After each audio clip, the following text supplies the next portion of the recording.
നാരായണം നമസ്കൃത്യ നരം ചൈവ നരോത്തമം ദേവീം സരസ്വതിം വ്യാസം തതോ ജയമുദീരയേത്. ശ്രീഹരയേ നമഃ. നമസ്കാരം.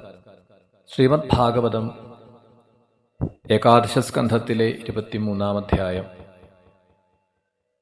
ഭിക്ഷുഗീത എന്ന പ്രസിദ്ധമായിട്ടുള്ള ഒരു ഗീത ഉപദേശം. ശ്രീകൃഷ്ണ ഭഗവാൻ ഉദ്ധവന് കൊടുക്കുന്ന ഉപദേശങ്ങളിൽ വളരെ പ്രാധാന്യമർഹിക്കുന്ന ഒന്നാണ് ഭിക്ഷുഗീത. ഉദ്ധവൻ ചോദിച്ചതായ ചോദ്യം, യഥൈവം അനുബുദ്ധ്യേയം വതനോപതതാംബര സുദുസ്സഹമിമം മന്യ ആത്മന്യ സതതിക്രമം വിദുഷാം അപി വിശ്വാത്മൻ പ്രകൃതിർഹി ബലീയസി ഹൃദേ ത്വദ്ധർമ്മനിരതാൻ ശാന്താംസ്തേ ചരണാലയാൻ.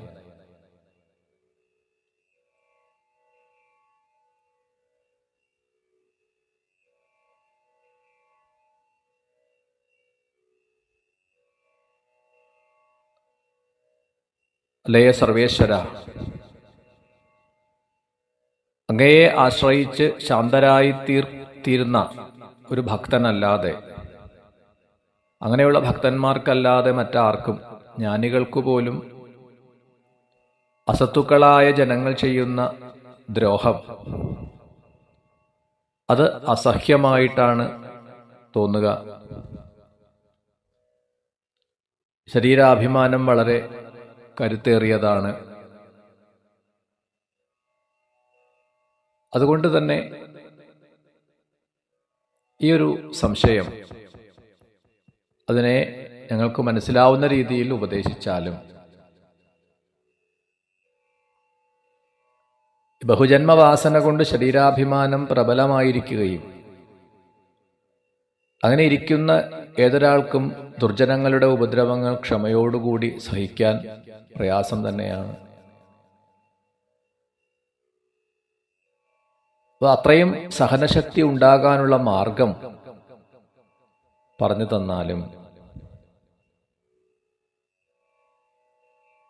എന്ന ഉദ്ധവന്റെ ചോദ്യത്തിന് മറുപടി പറഞ്ഞു ശ്രീകൃഷ്ണ ഭഗവാൻ. ശ്രീ ഭഗവാനുവാച ബാർഹസ്പത്യ സവൈ നാത്ര സാധുർവൈ ദുർജനേരിതൈ ദുരുക്തൈർ ഭിന്നമാത്മാനം യ സമാധാതുമീശ്വര. ഉദ്ധവ, അങ്ങ് പറഞ്ഞത് ശരിയാണ്. ദുർജനങ്ങളുടെ കുത്തുവാക്കുകൾ, വാഗ്ബാണങ്ങൾ അത് മനസ്സിലേറ്റുകഴിഞ്ഞാൽ അതിനെ ക്ഷമിക്കുവാൻ സാധാരണന്മാർക്ക് പ്രയാസമാണ്. കുത്തുവാക്കുകൾ പലപ്പോഴും കൂരമ്പുകളേക്കാൾ കഠിനമായി ഒരുവന്റെ ഹൃദയത്തെ പിളർക്കും. എന്നാലും അവയെ സഹിക്കുവാൻ പ്രയത്നിക്കേണ്ടതാണ്. നാം പ്രയത്നിക്കുന്തോറും ആ സഹനശക്തി വർദ്ധിച്ചു വരും. അതിന് ഉദാഹരണമായിട്ട് ഒരു കഥ പറയാം. അവന്തിഷു ദ്വിജ കശ്ചിദാസീദാഢ്യതമ ശ്രിയാ വാർത്താവൃത്തി കദര്യസ്തു കാമീ ലുബ്ധോ ധികോപന. അവന്തി രാജ്യത്തിൽ ഒരു വിപ്രനുണ്ടായിരുന്നു. അയാൾ അതികാമിയും അതിക്രോധിയും അതിലുബ്ധനുമായിരുന്നു.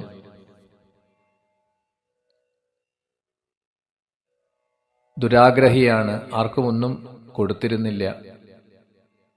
ഭാര്യാപുത്രാദികൾക്ക്, തന്റെ ബന്ധുക്കൾക്കോ പോലും ഒന്നും നൽകിയിരുന്നില്ല. ഗൃഹത്തിൽ വരുന്ന അതിഥികളോട് ഒരു നല്ല വാക്കുപോലും അയാൾ പറയില്ല. അയാളുടെ ആവശ്യത്തിന് പോലും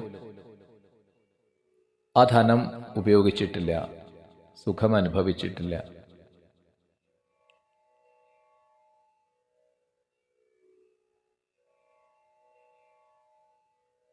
ആർക്കും ധനം കൊടുക്കാതെയും ധർമ്മ കാര്യങ്ങൾക്ക് വേണ്ടി ധനം ചെലവഴിക്കാതെയും സ്വയം അനുഭവിക്കാതെയും വെറുതെ ധനം സൂക്ഷിച്ചു വച്ച ആ വിപ്രന്, ആ ദ്വിജന് ഇഹലോകത്തിലെ സുഖങ്ങളും നഷ്ടമായി പരലോക സുഖം അഥവാ സ്വർഗവും നഷ്ടമാവുകയാണ്.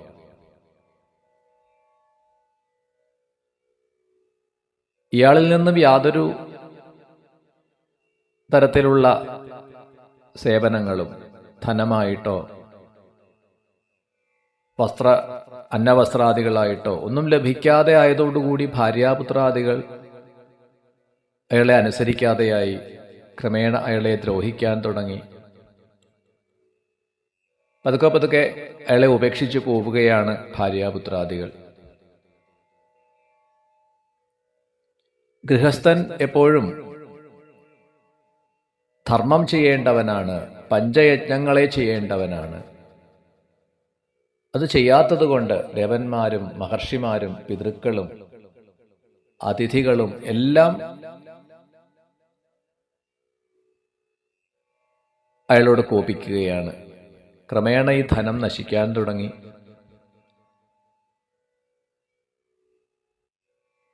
കള്ളന്മാർ കുറേയേറെ ധനം അപഹരിച്ചു. രാജാവ് നികുതിയായി കുറെ പിടിച്ചെടുത്തു. പ്രകൃതിക്ഷോഭം കൊണ്ടും അഗ്നിബാധയേറ്റിട്ടും ഒക്കെ കുറെ നശിച്ചു. അതുവരെ നേടിയെടുത്ത ഉണ്ടാക്കി വെച്ചതെല്ലാം പൂർണ്ണമായി നശിച്ചു കഴിഞ്ഞു. നിർധനനായി കഴിഞ്ഞ ആ ദ്വിജൻ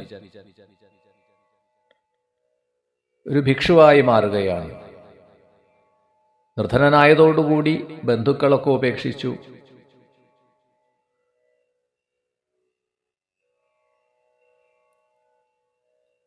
ആരും അയാളെ സഹായിക്കാനായിട്ട് ഇല്ല. ഇങ്ങനെ വലിയ ദുരന്തം അനുഭവിക്കുന്ന ആ ഭിക്ഷു ദീർഘനിശ്വാസത്തോടുകൂടി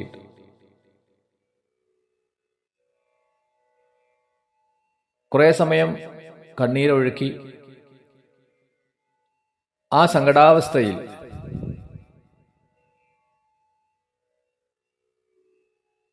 തസൈവം ധ്യായതോ ദീർഘം നഷ്ടരായ തപസ്വിന ഖിദ്യതോ ബാഷ്പകണ്ഠസ്യ നിർവേദ സുമഹാനഭൂൽ. ഏതോ ഒരു പൂർവപുണ്യവിശേഷം കൊണ്ട് ആ ഭിക്ഷുവിന് ഈശ്വരകൃപ കൊണ്ട് ശോഭനമായ വൈരാഗ്യമുണ്ടായി. എന്നിട്ട് ഇപ്രകാരം ആത്മഗതം ചെയ്തു.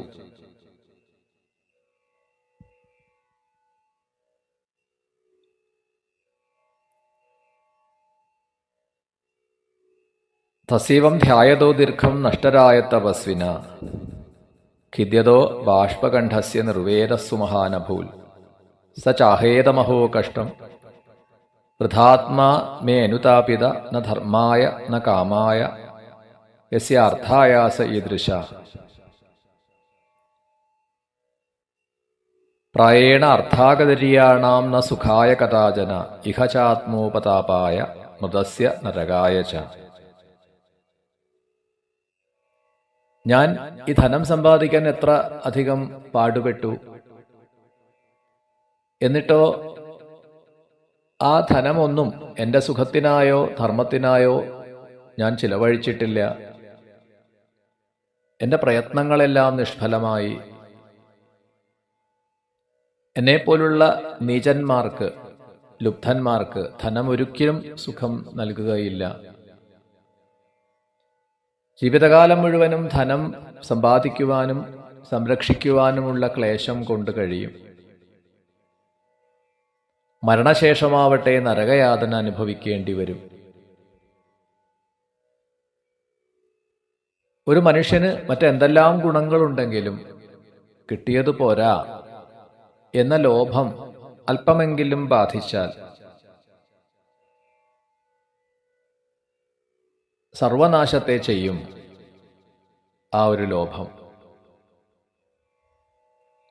അർത്ഥസ്യ സാധനേ സിദ്ധേ ഉത്കർഷേ രക്ഷണേ വ്യയേ നാശോപഭോഗ ആയാസ സ്ത്രാസ ചിന്താ ഭ്രമോ നൃണാം സ്തേയം ഹിംസ അനൃതം ദംഭ കാമ ക്രോധസ്മയോ മത ഭേദോ വൈരമവിശ്വാസ സംസ്പർദ്ധാവ്യസനാനി ച ഏതേ പഞ്ചദശാനർത്ഥ ഹ്യർത്ഥമൂലാമതാനൃണാം.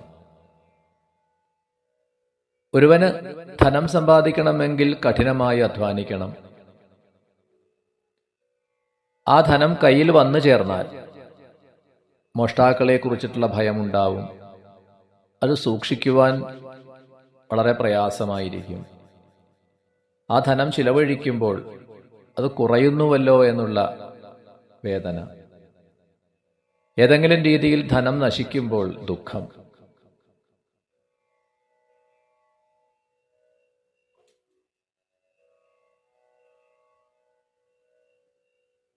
ഹിംസ, അസത്യഭാഷണം, വഞ്ചന, ലോഭം, ക്രോധം, ഇതൊക്കെ ധനം നേടുന്ന ഒരു കാലത്ത് ഒരുവനെ ബാധിക്കും. നേടിക്കഴിഞ്ഞാൽ ഗർവം, മതം, വിഷമബുദ്ധി, വൈരം, അവിശ്വാസം, സ്പർദ്ധ, ചൂതുകളിയിലുള്ള ഭ്രമം, മദ്യപാനാസക്തി, ഇതെല്ലാം ബാധിക്കുന്നു. ഈ മേൽപ്പറഞ്ഞ 15ഓളം അനർത്ഥങ്ങൾക്ക് മൂലം അർത്ഥമാണ്. അന്യരെ വഞ്ചിക്കണമെന്ന് തോന്നുക, ഇനിയും വേണമെന്ന തൃഷ്ണ,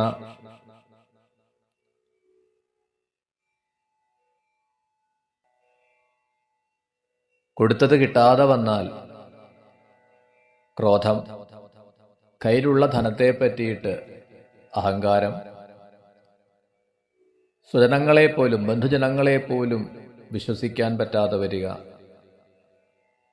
മറ്റു ധനികന്മാരിൽ അസൂയ, ഇത്തരത്തിൽ അനർത്ഥങ്ങളുടെ ഒരു പരമ്പര തന്നെയാണ് ഒരുവനെ ബാധിക്കുക. അതുകൊണ്ട് നന്മ വരണമെന്നുള്ളവൻ ധനാശയെ ദൂരെ പരിത്യജിക്കണം. നല്ലൊരു മനുഷ്യജന്മം കിട്ടിയിട്ടും ഞാൻ ശ്രേയസ്സിനായിട്ട് പരിശ്രമിക്കാതെ ഈ ജീവിതം പാഴാക്കിക്കളഞ്ഞുവല്ലോ, എന്നെ സ്വീകരിക്കാനായിട്ട് ഘോര നരകമാണ് കാത്തിരിക്കുന്നത്,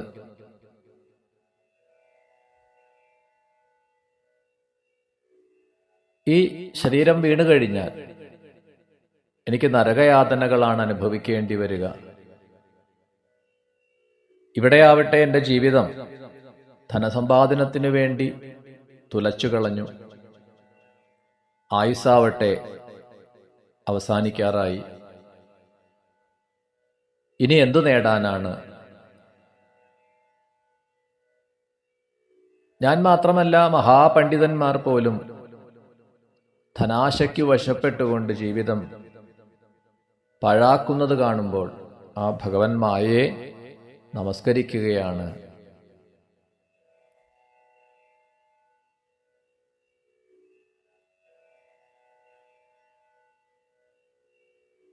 സോഹം കാലാവശേഷേണ ശോഷയിഷ്യംഗമാത്മന അപ്രമത്തോ അഖിലസ്വാർത്ഥേ യതി സ്യാൽ സിദ്ധ ആത്മനി.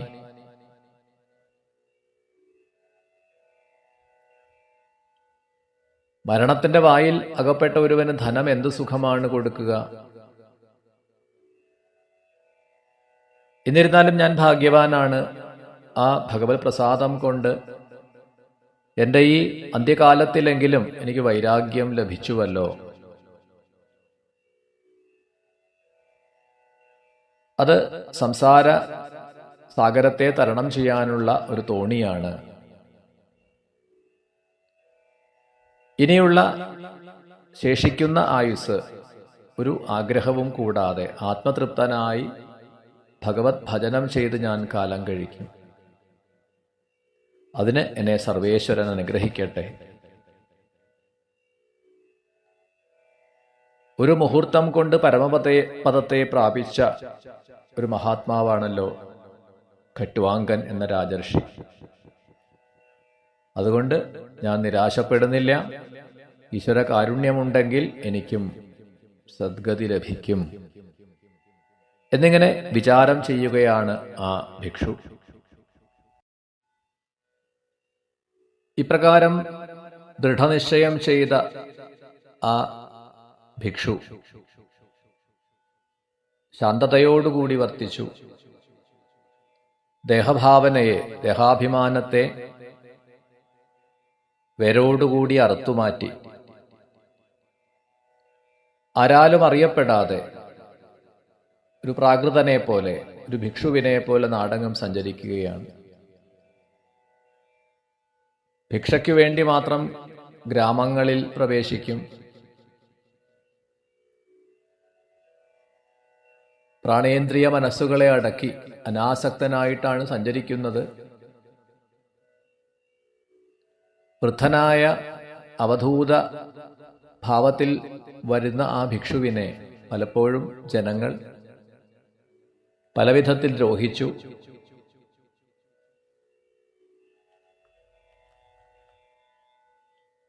ഭക്ഷണം കിട്ടിക്കഴിഞ്ഞാൽ അത് കഴിക്കുവാൻ വേണ്ടി എവിടെയെങ്കിലും ഇരുന്നാൽ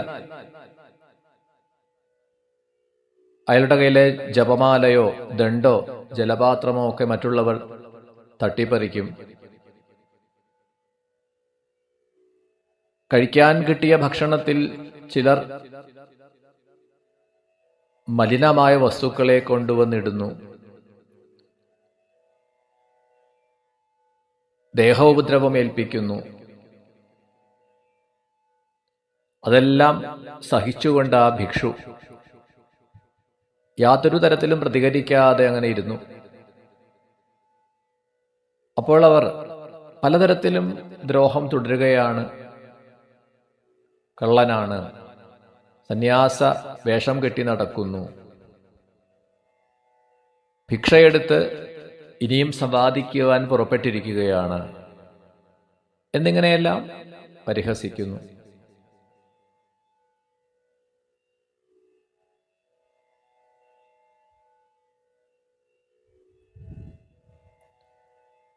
ചില സമയത്ത് രോഗങ്ങൾ ബാധിക്കുന്നു. കാലാവസ്ഥകളുടെ വ്യത്യാസം, ശീതോഷ്ണാദി പ്രയാസങ്ങൾ ബാധിക്കുന്നു. അങ്ങനെ പലതരത്തിലുള്ള സങ്കടങ്ങൾ ഉണ്ടാകുമ്പോഴും അതെല്ലാം തൻ്റെ പ്രാരബ്ധ ഫലമാണ്. ക്ഷമാപൂർവം അതിനെയെല്ലാം സഹിക്കേണ്ടതാണ് എന്ന ദൃഢനിശ്ചയത്തോടുകൂടി അങ്ങനെ സഞ്ചരിക്കുകയാണ് ആ ഭിക്ഷു. ക്രമേണ ആ ഭിക്ഷുവിൽ ധർമ്മബുദ്ധിയും സഹനശീലവും സത്വഗുണവും വർദ്ധിക്കാൻ തുടങ്ങി. ശരീരം തളർന്നിരിക്കുമ്പോഴും ആ ഭിക്ഷു ഗാനം ചെയ്യാൻ തുടങ്ങി. ദ്വിജ ഉവാച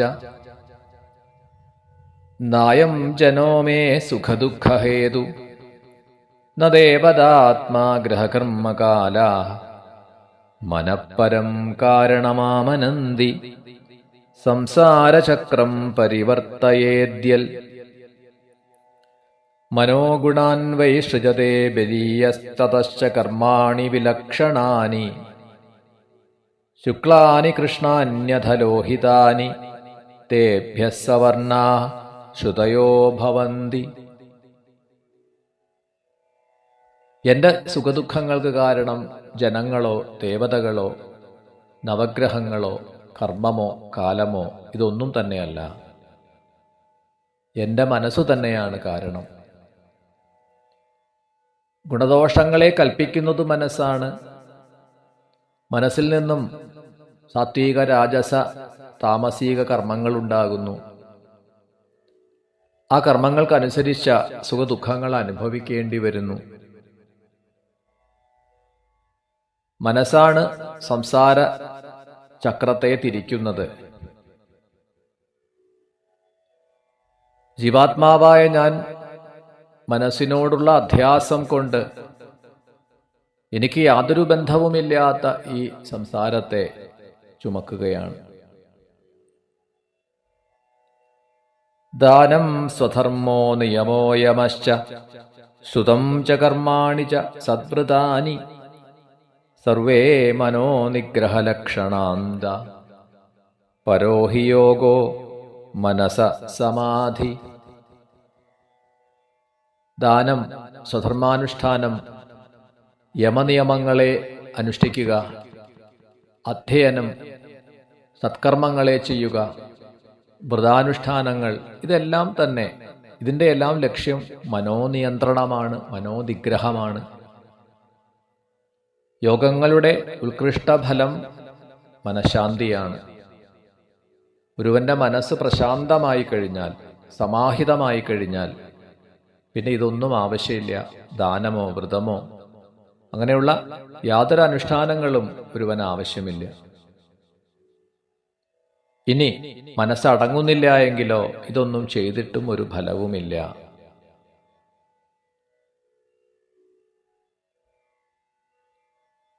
മനസ്സ് ഒന്നിൻ്റെയും അധീനത്തിലല്ല. സർവ്വ ഇന്ദ്രിയങ്ങളും മനസ്സിന് അധീനമാണ്. അത്ര ഭയങ്കരനായ മനസ്സിനെ ജയിച്ചാൽ മറ്റെല്ലാത്തിനെയും ജയിച്ചതായി കഴിഞ്ഞു.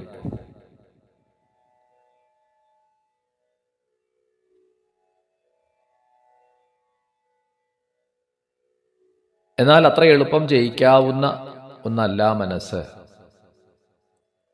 അസഹ്യവും മർമ്മഭേദകവുമായ മനസ്സിന്റെ ശക്തി ഓർക്കുമ്പോൾ ഭയമാകുന്നു. മനസ്സിനെ ജയിച്ചവൻ തന്നെയാണ് ധീരൻ. മനസ്സാണ് ശത്രുക്കളെ സൃഷ്ടിക്കുന്നത്. അത്ര ഭയങ്കര ശത്രുവായ മനസ്സിനെ ജയിക്കാതെ മനസ്സിന്റെ അടിമയായിരുന്നു കൊണ്ട് മറ്റുള്ളവരോട് മത്സരിക്കുന്നത്, യുദ്ധം ചെയ്യുന്നത്, അത് മൂർഖതയാണ്, ബുദ്ധിശൂന്യതയാണ്.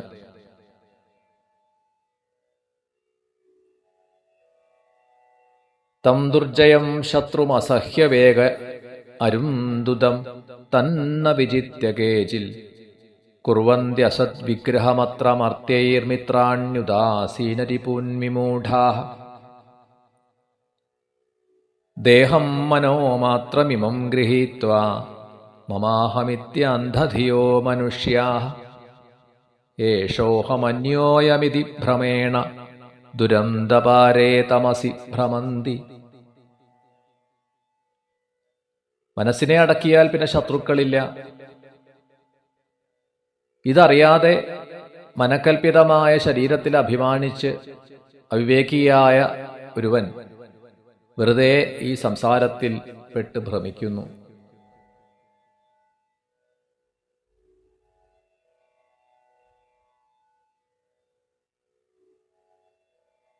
മറ്റൊരു ശരീരം നമ്മുടെ ഈ ശരീരത്തെ ശിക്ഷിച്ചാൽ, മുറിവേൽപ്പിച്ചാൽ, രണ്ട് ദേഹത്തിലും വർത്തിക്കുന്ന ഏകനായ ആത്മാവിന് എന്ത് ഛേദമാണ്? ജിഹ്വാം കുജിൽ സംദശതി സ്വദദ്ഭി തത് വേദനായാം കതമായ കുപ്യേ. നമ്മളുടെ തന്നെ പല്ല് നമ്മളുടെ തന്നെ നാവിനെ കടിച്ചാൽ ആ വേദന കൊണ്ട് നാം ആരോടാണ് ദേഷ്യപ്പെടുക?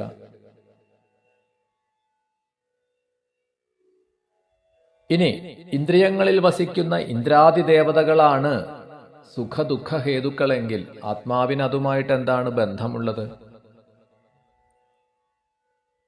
കയ്യിൽ വസിക്കുന്ന ഇന്ദ്രൻ കണ്ണിൽ വസിക്കുന്ന സൂര്യനെ ദ്രോഹിച്ചാൽ അത് അവർക്ക് തന്നെ ദോഷമെന്നല്ലാതെ അസംഗനായ ആത്മാവിന് എന്തു ദോഷമാണുള്ളത്?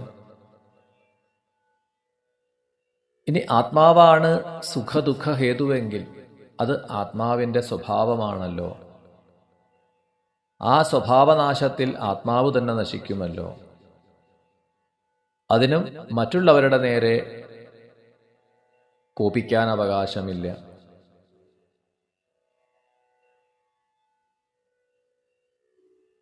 നവഗ്രഹങ്ങളാണ് ദുഃഖകാരണമെങ്കിൽ അതുകൊണ്ടും ആത്മാവിനെന്താണ് ഹാനി?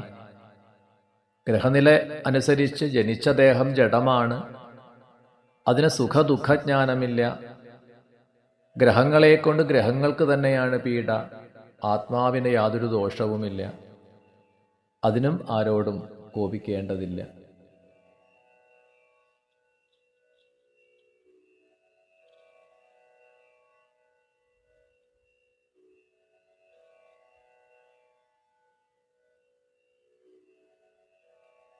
മനസ്സിനെ സ്വാധീനത്തിലാക്കിയവൻ ദേവദേവനാണ്.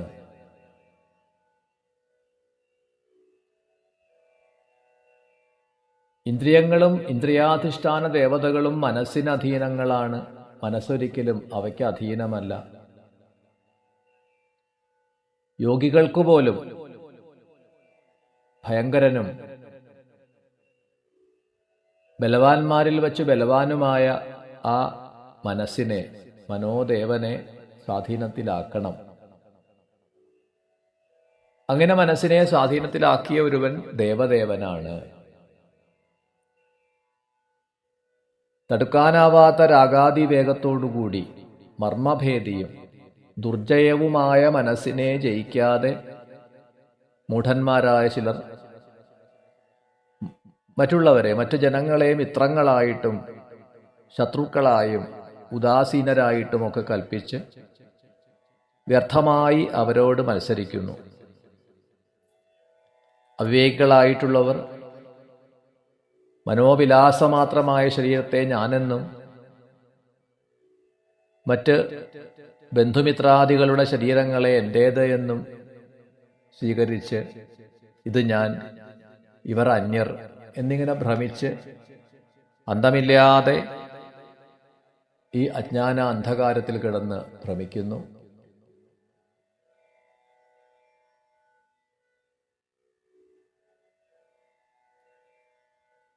കർമ്മമാണ് സുഖദുഃഖഹേതുവെങ്കിൽ ആയിക്കൊള്ളട്ടെ. ഒരു വസ്തു ജഡവും അജഡവുമായിരുന്നാൽ മാത്രമേ കർമ്മത്തിന് അവകാശമുള്ളൂ. ശുദ്ധജഡമായ ശരീരമോ ശുദ്ധചൈതന്യമായ ആത്മാവോ കർമ്മം ചെയ്യുന്നില്ല.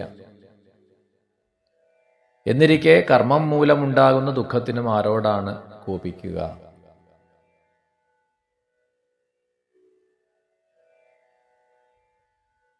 അഗ്നിയുടെ താപം അഗ്നിയുടെ അംശമായ അഗ്നിസ്ഫുലിംഗത്തെ ദഹിപ്പിക്കുമോ?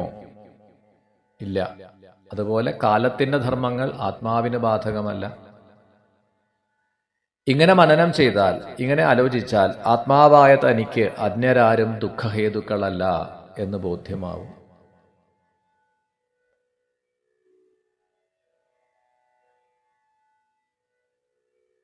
ന കേനചിൽ ക്വാപി കഥഞ്ജനാസ്യ ദ്വന്ദ്വോപരാഗ പരതപരസ്യ യഥാഹമ സംശ്രുതിരൂപിണസ്യാദേവം പ്രബുദ്ധോ ന വിഭേതി ഭൂതൈ ഏതാം സ ആസ്ഥായ പരാത്മനിഷ്ഠാം അധ്യാസിതാം പൂർവതമേർമഹർഷിഭിः അഹം തരിഷ്യാമി ദുരന്തപാരം തമോ മുകുന്ദാഘ്രിനിഷേവയൈവ.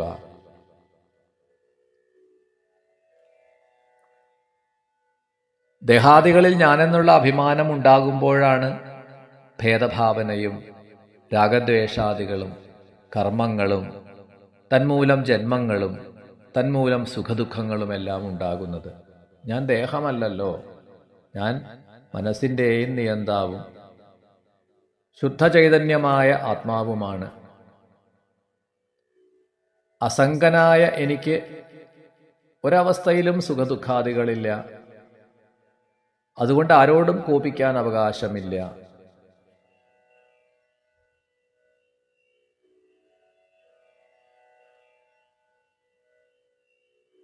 പരാത്പരനായിരിക്കുന്ന പരമാത്മാവിന് ദ്വന്ദ്വബാധ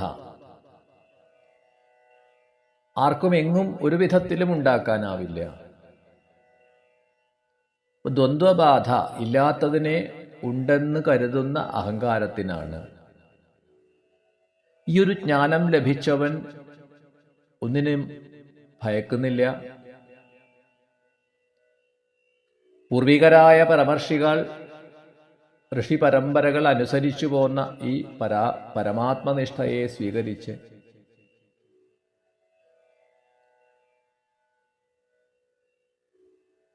ഇതിനെ അനുസന്ധാനം ചെയ്ത് ഉറപ്പുവരുത്തിക്കൊണ്ട് മുകുന്ദന്റെ ശ്രീപാദ സേവ ചെയ്തുകൊണ്ട് അഹം തരിഷ്യാമി ദുരന്തപാരം തമോ മുകുന്ദാഘ്രിനിഷേവയൈവ. ആ മുകുന്ദ ശ്രീപാദ സേവയെ ചെയ്തുകൊണ്ട് ഞാനും ദുഃഖ സംസാരത്തെ നിശ്ചയമായും കടക്കും. ശ്രീ ഭഗവാനുവാച നിർവിദ്യനഷ്ടദ്രവിണോ ഗതക്ലമ പ്രവ്രജ്യകാം പര്യടമാനയുദ്ധം നിരാകൃതോ സദ്ഭിരപി സ്വധർമാതകമ്പിതോമും മുനിരാഹഗാധാം. ഉദ്ധവ, ധനമെല്ലാം നശിച്ചുവെങ്കിലും ആത്മലാഭമാകുന്ന ധനം ലഭിച്ച ഭിക്ഷു വൈരാഗ്യരസികനായിത്തീരുന്നു. ദുർജനങ്ങളുടെ പീഡനങ്ങളെല്ലാം സഹിച്ചു. ആ ഭഗവത് സ്മരണയ്ക്ക് വിഘാതം വരുത്താതെയും ഈ ഭൂമിയിൽ സഞ്ചരിക്കുകയും ചെയ്തു. ഉദ്ധവ, ഒരിക്കലും മനുഷ്യന് സുഖവും ദുഃഖവും കൊടുക്കുവാൻ അന്യർക്കാർക്കും കഴിയില്ല. എല്ലാം മനസ്സിന്റെ ഭ്രമമാണ്. മനസ്സാണ് ബന്ധു. സുഖദുഃഖപ്രദോ നാന്യ പുരുഷസ്യ ആത്മവിഭ്രമ മിത്രോദാസീനരിപവ സംസാര സ്തമസകൃത തസ്മാൽ സർവാത്മനാതാത നിഗൃഹാണ മനോധിയ മയ്യ ആവേശിതയാ യുക്ത ഏതാവാൻ യോഗസംഗ്രഹ.